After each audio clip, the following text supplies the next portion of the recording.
अस्सलामुअलैकुम, welcome to AH digital learning. आज जो हमारा टॉपिक ऑफ डिस्कशन है numerical problem number 2.3। A car at velocity of 10 meter second it accelerates at 0.2 meter per second square per half minute. Find the distance traveled during this time and the final velocity of the car. So basically हम अपना अपना data लिखते हैं कि given क्या है और हमें फाइंड क्या करना है। We are given with initial velocity V I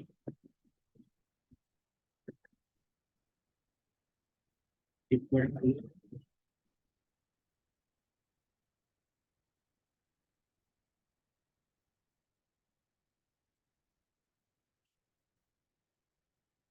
we are given initial velocity 10 meter per second.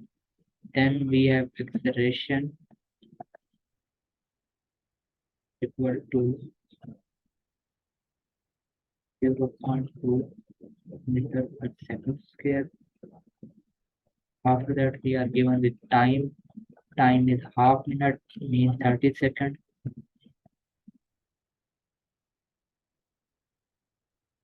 To find, basically हमने जो find करना है,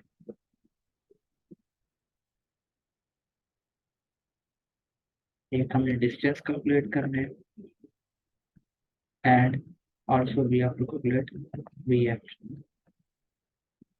सबसे पहले जब भी आपको न्यूमेरिकल प्रॉब्लम गिवन हो, आप सारा डेटा और लिख लें, आपका जो चीज़ आपको गिवन है और आपने क्या फाइंड करना है। वहाँ से आपको क्लैरिटी हो जाएगी कि आपने कौन सी फार्मूला कौन सी इक्वेशन यूज करनी है।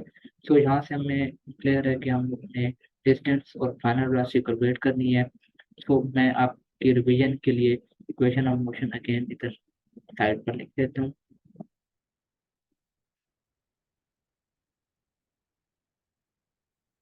First equation of motion is Vf equal to Vi plus acceleration time.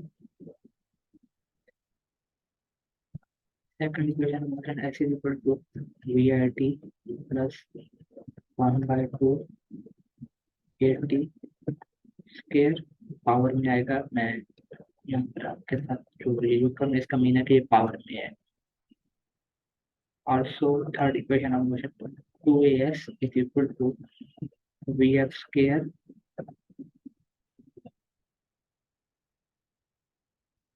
Power minus Vi square. अब ये तीन इक्वेशन ऑफ मोशन है। ये जो सिंबल यूज हो रहा है इसका मीन है पावर, कि ये आपके पास जो क्वांटिटी है वो पावर में है।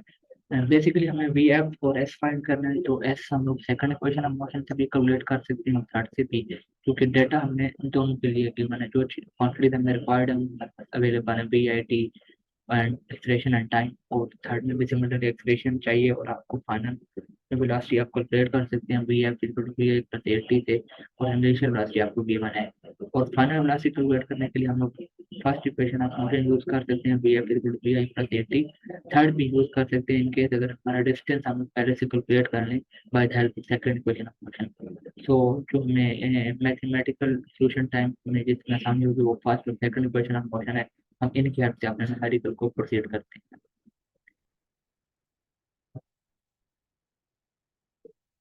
तो सबसे पहले हम कैलकुलेट कर लेते हैं V F is equal to V I plus A T. Basically आपको राइटिंग में थोड़ा सा इश्यू हो, लेकिन आप साथ साथ समझते रहेंगे तो आपकी अंडरस्टैंडिंग इंक्रीज होगी।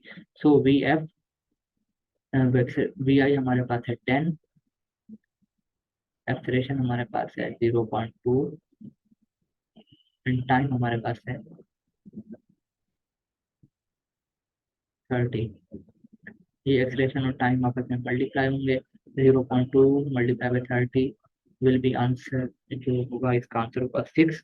एंड जब हम इसका 10 ऐड करेंगे, 10 प्लस 6 हो जाएगा 16। सो आप जस्ट इसको कैलकुलेटर में लिखेंगे तो आपको आंसर मिल जाएगा V F is equal to 16 metre per second. Now जब भी आप इक्वेशन के अंदर वैल्यू पुट करें यूनिट लिखने की जरूरत नहीं है, क्योंकि इससे आप कंफ्यूज होंगे। जब आप रिजल्ट लिखें तो तब यूनिट लाजमी लिखना है, वरना आपके मार्क्स डिडक्ट होंगे। अब मूव करते हैं हम लोग अपना सेकंड हम क्वांटिटी कैलकुलेट करेंगे, S is equal to V I T plus 1/2 A T square, यही आपकी बेसिक मैथमेटिक्स है। सो एस वी आई हमारे पास गेन 10, टाइम हमारे पास 30, मल्टीप्लाई और इन दोनों क्वांटिटीज प्लस 1/2 एक्सप्रेशन अगेन आपके पास 0.2 टाइम 30 का स्केयर।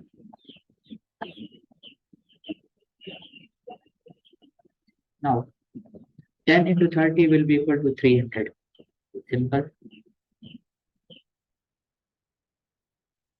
प्लस अब इस सारे टर्म को आप कैलकुलेटर पर भी लिखकर सॉल्व कर सकते हैं तो आपको रिजल्ट मिल जाएगा।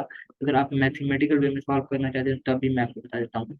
30 का square will be 900, 900 multiply by 0.2 will be equal to 180, 180 को जब हम इस 2 से डिवाइड करेंगे तो आंसर हमारे पास 90 आएगा।